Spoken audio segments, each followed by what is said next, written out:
নমস্কার বন্ধুরা, শুভ সকাল। আশা করি আপনারা সবাই ভালো আছো, সুস্থ আছো। চলে এসেছি নতুন একটা ছোট্ট ব্লগ নিয়ে। দেখুন পুরো ব্লগটা। তো কি করবো তোমাদের সঙ্গে সকাল সকাল শেয়ার করতে শুরু করে দিলাম। তো দেখো বন্ধুরা, এখন আমি সকাল বাজে 6টার আগে উঠে পড়েছি। শুভঙ্করের স্কুল আছে, তো স্কুলে পাস্তা নিয়ে যাবে বললো বলে বায়না করেছিল রাত্রেবেলায় যে মা আমি টিফিনে ভিতরে পাস্তা নিয়ে যাবো, তো ওর জন্য পাস্তাটা বানিয়ে দেবো। সেজন্য সকাল সকাল উঠে পড়েছি। তো নমস্কার বন্ধুরা, শুভ সকাল। আশা করি আপনারা সবাই ভালো আছো, সুস্থ আছো। এই যে শুভঙ্করের স্কুলের পাস্তাটা বানিয়ে দিলাম, তো এখন ওর টিফিনটা ভরে দেবো। স্কুল চলে যাবে এখন, তারপর তোমার দাদাভাই কাজে যাওয়ার জন্য টিফিনটা ভরে দেবো। তো দেখতে থাকুন, আমার সঙ্গে চলেন। কি করছে সবই শেয়ার করছে। তোমার চন্দ্রা তো এখন উঠে নেয়, সেজন্য মুসিটা টাঙানোই আছে এখন। তো যেটা আমার ব্লগটা নতুন দেখছো, তাদের যদি একটু ভালো লেগে থাকে অবশ্যই কমেন্ট করে জানাবে, সাবস্ক্রাইব করে দেবে, প্লিজ একটা লাইক করে দিবা। আর আমার পুরাতন বন্ধুদের বলছি অনেক অনেক ভালোবাসা দিচ্ছে জানালাম। তোমরা সুন্দর সুন্দর কমেন্ট করো, খুব ভালো লাগে বন্ধুরা। তোমাদের কমেন্টগুলো পড়তে খুব সুন্দর লাগে। তো তোমরা এইভাবে আমার পাশে থাকো, তোমাদের পাশে থাকে আমার তো খুব ধন্যবাদ। তো সকাল সবাই স্কুল চলে গেছে শুভঙ্কর, তারপর তোমার দাদাভাই কাজে চলে গেছে, তারপর সোজা চলে এসেছি মাছের এখানে। তো মাছের এখানে এসে দেখি প্রচণ্ড ভিড় লেগে আছে। তো কি ভাবছি কি মাছটা নেবো, তো এখানে এসে দেখি যে মাছের ভিড় লেগে আছে, মাছটা তো পাওয়া যাচ্ছে না। তো মানে বেলাটা হয়ে গেছে, তো সব মাছওয়ালারা চলে গেছে। তো এই দাদাভাইটা আছে বলে এখান থেকে মাছ, তারপরে বললাম মাছের জন্য, তারপরে একটা ভাগা পেয়েছি, তো ওটাই নিলাম। তো বন্ধুরা ভাগাটা মাছের ওটা নিয়েছি, তাও শুধু কাটা পেয়েছি, বেশি 2-3টা কাটা আছে। তো মাছটা আমি অতটা ভালো পাইনি, তাও কি করা যাবে, আর এখন এইরকমই নিতে হবে। তো মাছের জানাতে বন্ধু একটু বেলা হয়ে গেলে আমাদের এখানে মাছ পাওয়া খুব কষ্ট হয়ে যায়। নিয়ে চলে এসেছি কাতল মাছ।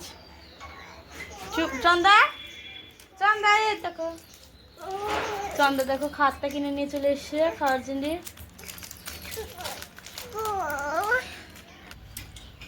তারপরে এই যে মাছটা নিয়ে এসে সকালের দিকে আমি নুনটা দিয়ে ভালো করে মাখিয়ে রেখে দিয়েছিলাম। তো এখন আমি ধুয়ে নেবো। তো রান্নার আগে পরিষ্কার করে নিচ্ছি মাছের সবগুলো। তো দেখো বন্ধুরা, আমি কাটা পেয়েছি, শুধু কাটার জন্য ভালো লাগছে না মাছটা দেখতে। তা কি করা যাবে, এখন তো ওভাবে নিতে হবে। তো মাছের এটা আমি ফেলে দিই বন্ধুরা। তো এটা আমার রাখা ইচ্ছে করে না, মানে এটা বাজে লাগে দেখতে, জন্য আমি এটা ফেলে দিলাম। দিয়ে বাকিগুলো ভালো করে পরিষ্কার করে ধুয়ে নিচ্ছি। তো এগুলো ধুয়ে মাছটা নিয়ে ঘরে নিয়ে আবার হলুদ আর নুনটা দিয়ে ভালো করে মাখিয়ে নিয়ে আমি ভাজা করতে লেগে যাব। তো মাছের এটা ভালো করে পরিষ্কার করে নিচ্ছি। তো দেখছো এটাতে তো শুধু কিছুই নাই, শুধু কাটাই আছে। কি করা যাবে, আর মাছ তো আর নালে মাছ পাওয়া যায় না। মাছ নিতে গেলে প্রচুর মেলাটা দূরে যেতে হবে গাড়িটা নিয়ে। তো মেলা দিন ধরে তো রোজই একই রকম খাওয়া খেতে খুবই খারাপ লাগে, খেতে ইচ্ছে করে না। তো ভাবলাম কি করা যায়, তাই একটু ছাদে এসেছিলাম। ছাদের থেকে নেই লাইয়ের পাতাগুলো পেরে নিতে। তো লাইয়ের পাতা বাটা করবো আজকে বন্ধুরা। কাঁচা লাইয়ের পাতার বাটাটা খেতে ভালো লাগে ও রসুন দিয়ে, তো অবশ্যই কমেন্ট করে জানাবে। তো আমি সেজন্যই লাইয়ের পাতাটা পেরে নিচ্ছি। তো আমি রসুন আর একটু কালো জিরে কটা কাঁচা লঙ্কা দিয়ে বেটে নেবো, ভালো করে ধুয়ে নেবো আগে পাতাটা। তো এদিকে দেখো বন্ধুরা, আমি পাতা তুলছি বলে আমার সঙ্গে সঙ্গে চন্দ্রাও পাতা তুলছে। তো দেখি ও ছোট ছোট পাতাগুলো তুলে নিয়েছে, তো আমি ওকে মানা করলাম। তো ওই বলছে গাছের ফুল তুলছি আমি।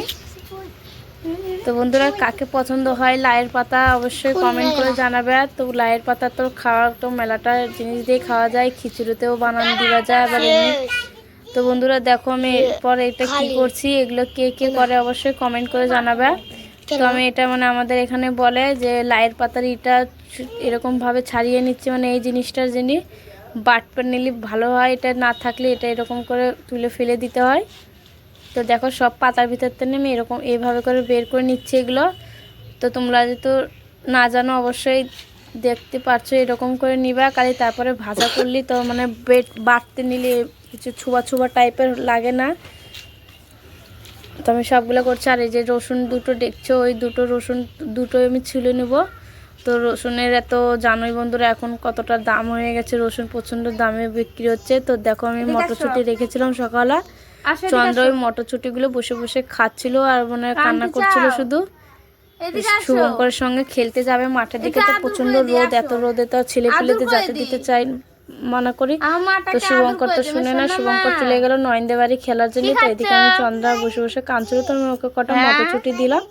তো মটরছুটিগুলো খেয়েছিল বসে বসে, ভালো লাগে।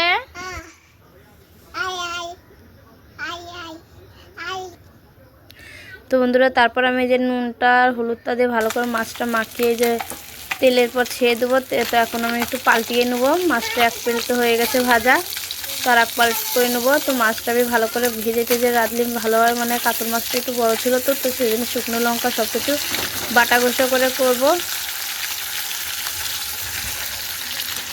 তো আমি তেলটা গরম হয়ে গেছে, আলুটা ছেড়ে দিলাম, আলুটা সোমবার দিয়ে দিয়েছি। এটা আলুটা ভালো করে ভাজা ভাজা করে নিয়ে তারপরে দিয়ে দেবো একটু লঙ্কা পেটে রেখেছি ওগুলো। তো এদিকে শুভঙ্কর খেলা করছিল।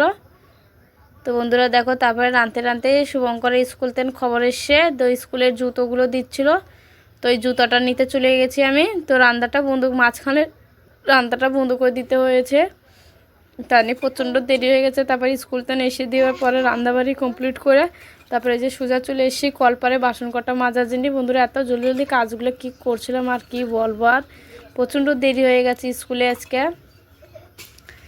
আর স্কুলে তো মানে স্কুলে গিয়েছিল শুভঙ্কর, ওটা আমি মানা করে দিয়েছিল, তো চলে এসেছিলো একটু পরেই। তারপরে আধা ঘন্টা পরে খবর পাঠিয়েছে যে স্কুলে আবার যেতে হবে। তো সব কাজ কাম বন্ধ করে নিয়ে আগে সোজা স্কুলে চলে যাবে। আর কী করা যাবে, স্কুলে তো যেতেই হবে, স্কুলে তো আর মানা করা যাবে না যে এখন স্কুলে যেতে পারবো না। তো যখন ম্যাডামদের খবর আসবে সেখনই চলে যেতে হবে। তো এই টাইমে বোঝা যায় যে শাশুড়ি মা বাড়িতে থাকলে কতটা হেল্প হয়। তো আমার তো শাশুড়ি মা বাড়িতে, মানে আমার শাশুড়ি মা তো আর নাইকে, তো যা কাজ সব এক হাতে সব সারতে হয়।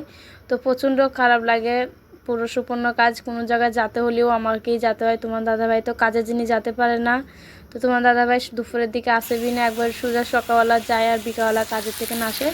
তো সেই দিনই রান্নাটা একটু দেরি হলেও অসুবিধা হয় না। তোমার শ্বশুরমশাই একটু সকালে কিছু খেতে দিলে আর অতটা মনে হয় না। তো সেদিনই প্রচণ্ড রান্নাবাড়ি দেরি হয়েছে। তো এদিকে শুভঙ্কর স্কুল থেকে আসার পর ওরও প্রাইভেটে যাওয়ার জন্য দেরি হয়ে যাচ্ছিলো। তো ওও তাড়াতাড়ি করে অল্প কটা ভাত খেয়ে ওইভাবে চলে গেলো। দেখো খেতে বসে নিয়ে কী লাগিয়ে দিয়েছে। তারপর আমি এদিকে রান্নাবাড়ি কমপ্লিট হয়ে তো ঘরের কাজ কামগুলো সেরে নেবো তাড়াতাড়ি করে, এগুলো সব গুছিয়ে টুছিয়ে নিচ্ছি। তো বেলা হয়েছে, চন্দ্রাও কান্না করছে, শুধু শুবে এগুলো একটু। তো সেই জন্যই বিছনাটা জলদি জলদি ঝেড়ে নিচ্ছি একটু, যে সকালবেলা সব খেলাধুলা করছিলো, মটরছুটি উটি খেয়েছিল। তো ওগুলো সব গুছিয়ে টুছিয়ে নিয়ে তারপরে চন্দ্রাকে একটু শুভইয়া দেবো। তারপরে আমি লাস্টের দিকে একবার চান দান করে ভাত টাত খাবো।